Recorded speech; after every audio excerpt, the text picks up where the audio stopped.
New details this morning in the trafficking case against Sean Diddy Combs. Prosecutors now claiming that from behind bars, Combs has been trying to reach out to victims. Yeah, that they came to Ben Affleck and they said, the wife's on these tapes. So that's something I can confirm to be fact. He said, I asked my partner for an Advil. He handed me the Advil. I woke up 22 days later. Combs is the person who arrested them and put him in a coma. They like to keep memorabilia from these escapades. And, this is something that's a lot more common than people think amongst elite parts of society. Do you want to know where he is? If you want to know where he is, I'll tell you where he is, but he wants to surrender. He's here to surrender. You're legendary for the parties that you throw. Mm-hmm. I'm a legend, baby, for a whole bunch of things. Yes. You need locks on the doors. Okay, this is sounding kind of dangerous now. I lived with Sean Puffy Combs for a year. Hey, it was curious. I got a chance to see some things. Yeah, but you were 13. What were you seeing? I went there to see the lifestyle. Right. And I saw it. Justin, right now, he's having 48 hours with Diddy. Where we hanging out and what we doing, we can't really disclose. I had legal guardianship of Usher when, he did his first album. I don't have legal guardianship of him, but for the next 48 hours, he's with me. And we gonna go buck full crazy. In a shocking turn of events, Diddy's attorney has dropped him, ending their partnership after weeks of pressure, new revelations, and strong evidence. The music mogul could now face a guilty verdict on all charges, which may lead to life in prison. The lawyer's decision to part ways shows just how serious the situation is. This comes after a new accuser has stepped forward, bringing more controversy. The claims go back to 2018, when the accuser says she had a troubling relationship with Diddy. Tell us a little bit about your client, of what you can. Yes, so she reached out to me a few weeks ago after being referred to me by another attorney who knew I had been doing things about this case and had been sounding the horn on Diddy. I've actually sued him in another lawsuit in 2021 in Miami with Trey Songz. So she called me and told me a very horrific story about her and her escape from the... She told me that she was at a friend's house who had industry ties and was on the phone with Diddy, and he decided to come to the house. And when he came to the house, everything was fine, that there was another woman there who we've determined to be Christina Coram, KK, who Diddy talks about a lot as his right-hand woman, if you will, and that they were discussing trafficking her. And then that led to her being served a drink where then she started to feel woozy, and then Mr. Combs her with an inanimate object, and then actually directed another gentleman to her while he watched and pleasured himself. So she was able to escape eventually and ran out into the streets yelling and screaming, and a neighbor heard her because this happened in a quiet suburban neighborhood, if you will. So there's a witness? Yes, we have a witness. We also have a police report, and that was made in 2018, that she, when she initially filed the police report, she didn't name Diddy out of fear of retaliation, and more importantly, fear that no one would believe her. We all have stories. Mine is horrific. Why didn't you say something then? Because we just want to live. We want to be happy. We really want to forget the time. Former backup dancer Tanika Ray speaking out. In the wake of federal home raids, trafficking allegations, and speculation the embattled music mogul could face criminal charges. Since then, I've been like, yep, I have a lot of stories, y'all. Maybe I'll write a book one day. Law enforcement had enough to get the search warrant. They maybe even have enough to get an indictment, and if so, I expect Diddy to be arrested in a matter of days, and no more than... So... I have never talked about this publicly. Tanika reacting to this interview from Joy Reid's MSNBC series on Instagram. Culture critic Torre claiming Diddy fired a family member after allegedly refusing his advances. Years later, they finally came out, and this is a male, and said that Puff had said, come home, stay the night with me, or the internship is... Oh, yeah. We all have stories. Seriously, we all have stories. Mine is horrific, and only 5 people know it. And I probably won't know it. Tanika, who's also worked in entertainment journalism, referencing an alleged experience with Diddy from 1996 in her caption. adding nothing that is happening is surprising. And mind you, I then interviewed him many times. And I also am very intimately aware that you tell your truth and you become victimized over and over and over and over and over and over. But it just is so traumatizing that women just want to live every day and feel. And nobody hold me down. This comes amid Diddy's looming legal saga. His attorney calling the Homeland Security search warrants, quote, a witch hunt with excessive show of force and hostility that led to a premature rush to judgment. The government likely has a very strong case against Diddy. They don't execute these types of search warrants until they have talked to witnesses, have gathered evidence, and they believe they have an ironclad case. Not only that, they have to get a federal judge to sign off on the search warrant. Ultimately, I think Diddy is going to be indicted by a grand jury. If Diddy waives his right to a speedy trial, he could potentially push the case out a year or more.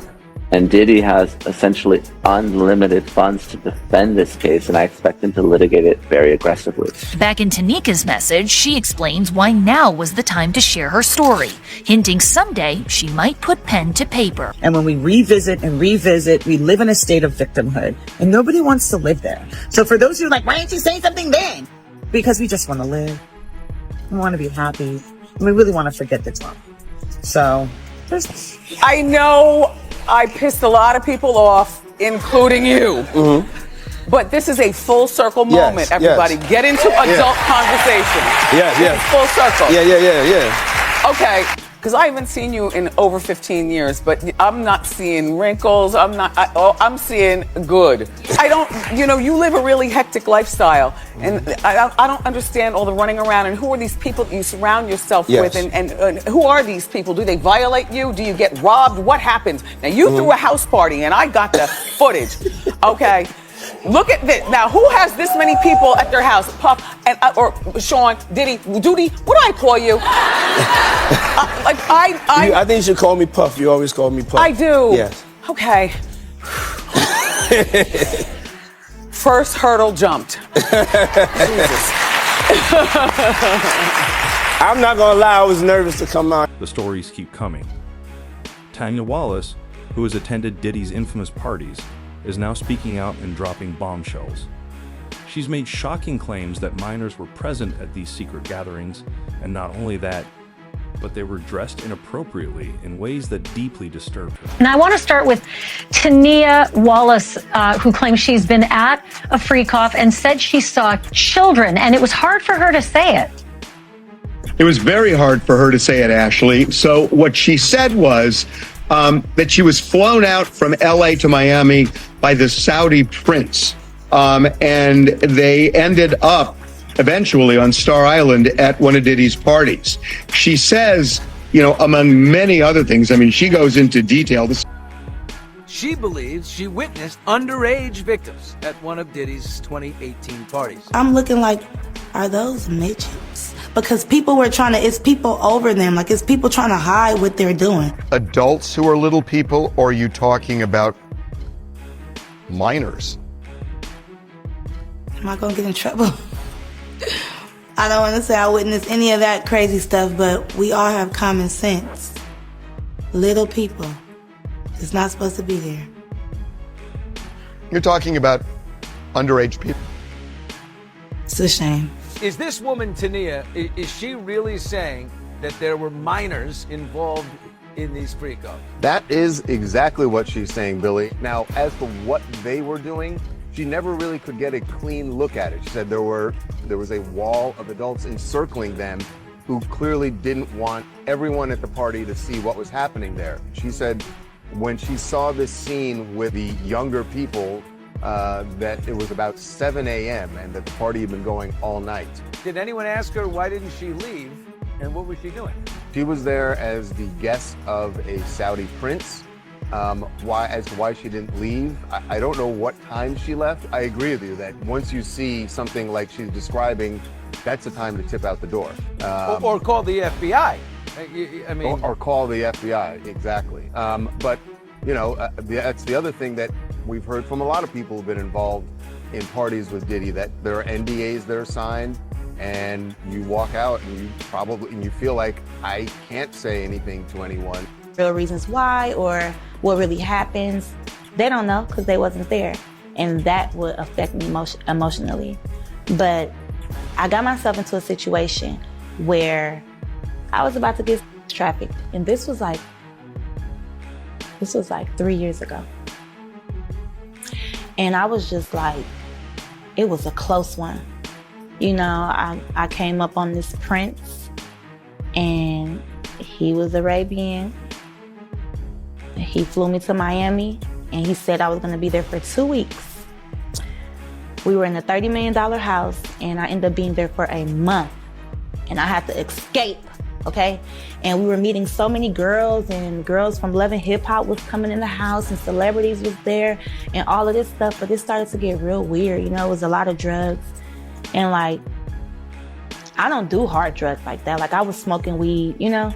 And they were doing hard drugs and stuff. And it was just like, it was getting, like my gut was telling me something bad is about to happen. But he was trying to like distract us with buying this stuff. We was going shopping and doing all these things. And for some reason, I felt like I'm used to getting, but like this right here, where am I about to be tomorrow? And why are we still here? So then he says, well, we're gonna go to Cuba. So the girls start talking in the house, and they're like, girl, I gotta get back home. And he said that I can't leave. And I'm like, well, what is he gonna do with us? Then, you know, we had went to some celebrity's house, and we ended up at P. Diddy's house. And I just started hearing conversations, and I just got trafficking from it. Because, you know, I heard the prince saying something like, oh, you can have whoever you want. Like, he was like selling us, you know? So I'm like, is this trafficking? Like, what the?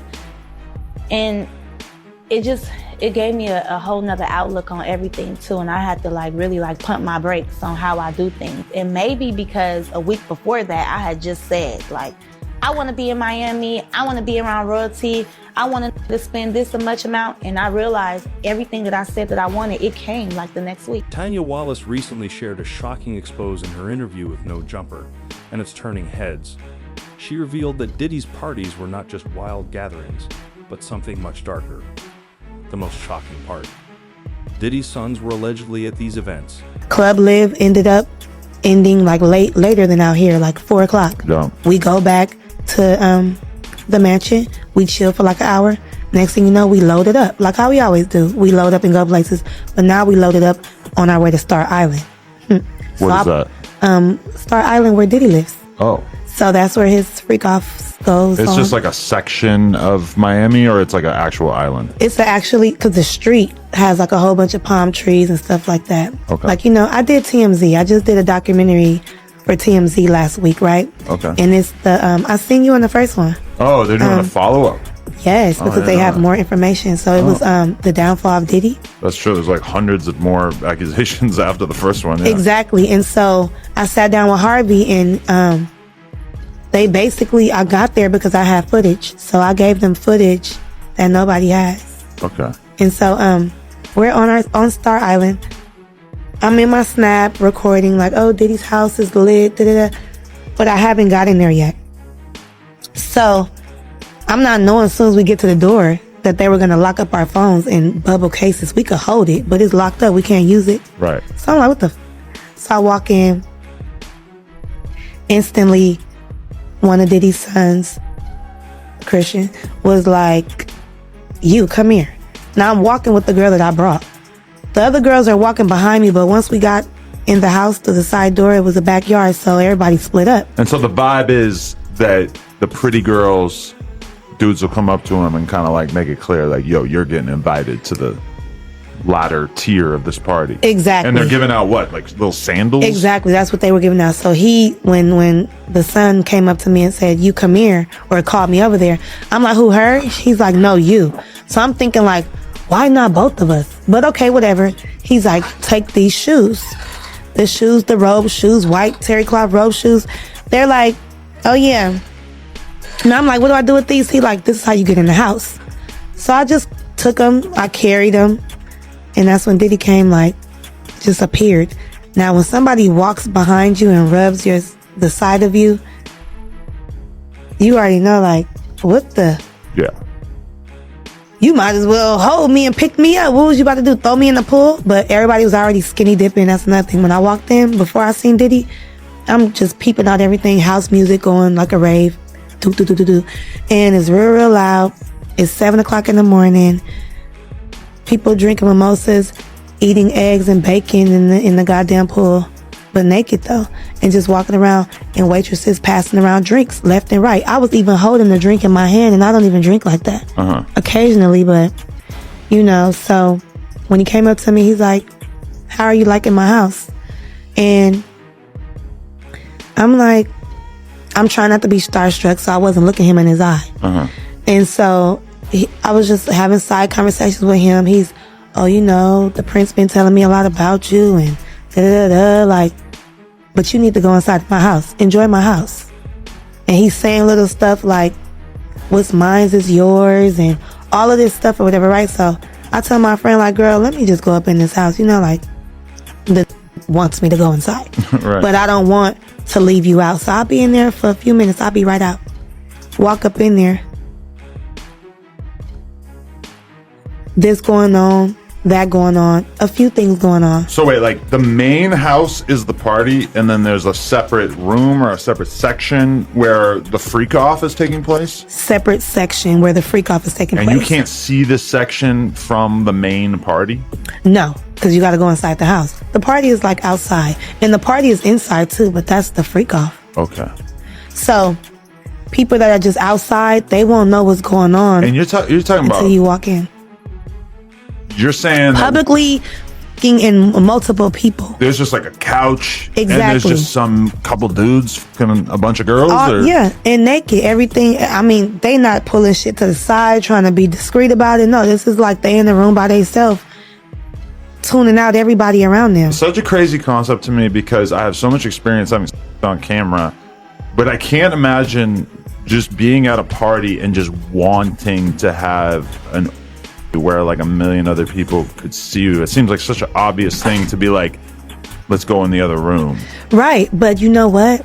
With the music and the drugs and the drink, do they even care? And I was thinking about that. Like if I'm gone off the molly. I'm talking about gone, like a rave. Like I've been to these Hollywood parties. You know the parties where you go in Hollywood, like it's like different sections. Like it's a R&B, not R&B, like a reggae side, then a techno house music side, and it's a regular mainstream side. Right. The music was loud, as if as you go to different sections of the house, it's different shit going on, like a different tune of music. You get what I'm saying? Diddy's attorneys might try to change the narrative and distract from the mounting accusations, but there's one story they can't escape: the mysterious death of Aaron Carter.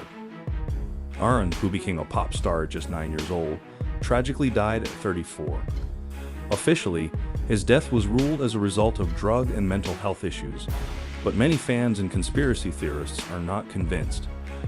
Now new theories are surfacing, suggesting Diddy may have played a role in Aaron's tragic death. Following developing news tonight in Lancaster, where pop star Aaron Carter has died at the age of 34. Yeah, the troubled performer grew up in the limelight, but he was in and out of rehab several times in his short life. Chris Wolf is live for us in Lancaster. He's got more on this. Chris? Yeah, Rick, MB, the street is now cleared. People have been moving in and out of that home behind me all day.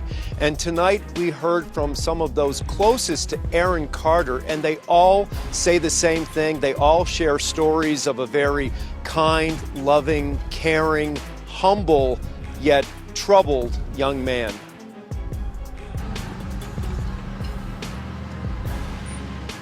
It's the tragic death of a young performer, and now family, friends, and fans around the world are suffering the loss. Singer, rapper, actor Aaron Carter is dead at the age of 34. Oh my God. Carter's close friend and stylist shared this video of a recent birthday celebration for Carter's fiancée, Melanie Martin.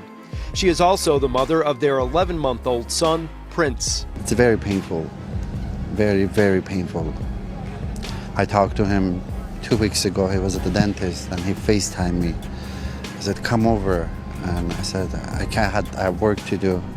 I wish I could have just go see him at least one more time. Nick's brother Aaron Aaron Carter.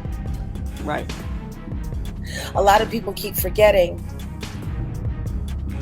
Aaron Carter was begging for help, begging for independent financing, begging for security. He made it very clear Sony was out to get him, just like Michael Jackson told him they would be. And right around that time, his brother had just been accused of graping one of the girls from making the band, Diddy's entity. And they were trying to make all of that go away. And Aaron called his brother out. And then the next thing you know, he said, if anything happens to me, I did not do this to myself. And then he was gone. Do you regret ever getting involved in? I didn't have a choice. It got bad when I was about 15 years old. I'm sorry. I'm sorry the way that I look. Oh my God, it hurts so bad. It hurts. It hurts so bad because there's like nothing I can do about it. I take for high blood pressure medication, and I took for my mouth.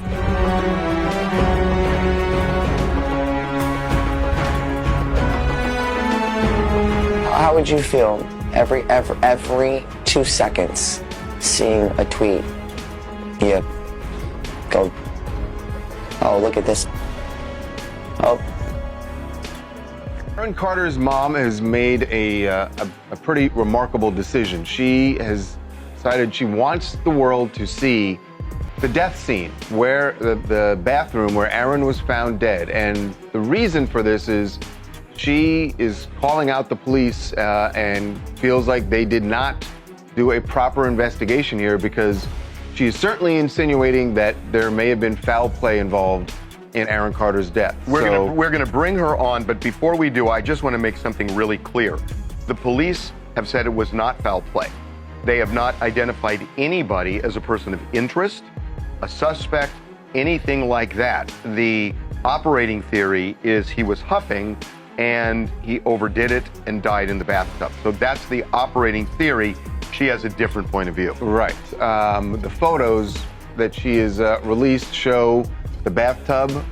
It shows the floor around the bathtub, and there are things that she sees there or doesn't see in these images that that make her suspicious. And she wanted to make sure that Aaron's death remains something that people are talking about. And I think she's insinuating she wants people to put pressure on the police to do a thorough investigation. So joining us now to talk about why she put these out is Jane Carter, Aaron's mom. Jane, welcome to TMZ Live. Thank you so much. So Jane, why don't you walk us through what troubles you about that scene, about the things that you saw in the photograph? And the things that you've heard happened in the house. Oh, well, the first day, I got a call. The first thing, I got a call from my daughter, Angel, and she said that Aaron was found in the pool. So then I found out later that he was found in a tub, and it just, the stories just kind of kept changing. But I was very concerned. Meanwhile, Diddy's world is falling apart as the once powerful music mogul faces another crushing blow. For the third time, his bail plea has been denied, and it's becoming clear he could spend the rest of his life behind bars. The courtroom drama has been intense, with Diddy's legal team trying everything to secure his release. However, the growing evidence and mounting accusations are leaving him with no way out.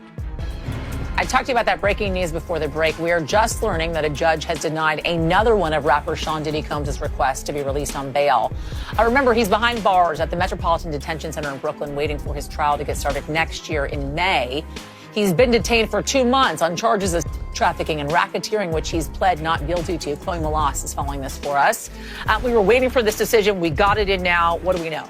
All right. Well, it's 5 pages, and the takeaway here is that the judge is saying that no condition or combination of conditions will reasonably assure the safety of the community. And that was what New York prosecutors were saying. I was in court twice last week, and I listened to these prosecutors say that he was a danger to the community, and they showed that video, that surveillance video of him from 2016 brutally beating his then girlfriend, Cassie Ventura, saying that he has a propensity to violence, and that alone is a reason why we cannot agree to the proposed bail package. Now, his team had offered $50 million, a home of his in Miami as collateral, and they said that he would live in an apartment on Manhattan's Upper East Side, monitored by 24-hour security, that he would only talk to his attorneys, that he would only have, certain family members on a pre-approved list, and that, he would actually be under stricter conditions than he is at the jail in Brooklyn. But clearly,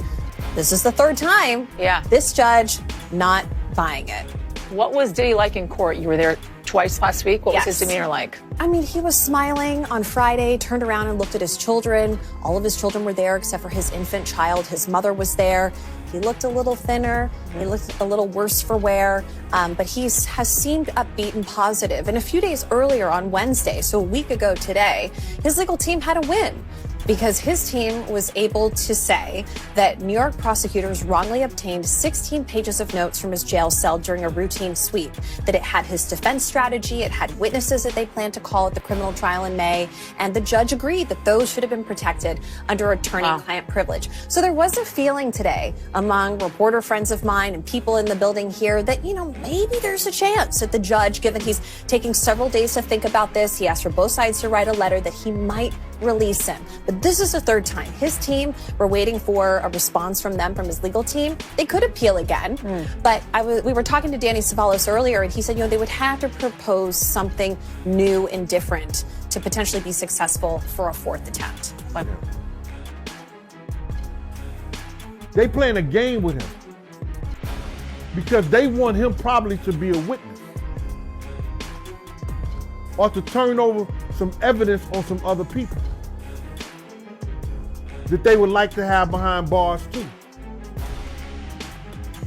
And you gotta realize this. For him to do that, and if he does that, his life is more in danger outside of jail than it is in. Because they can't do the same, they can't do the same Epstein move again. They can't do the same Epstein.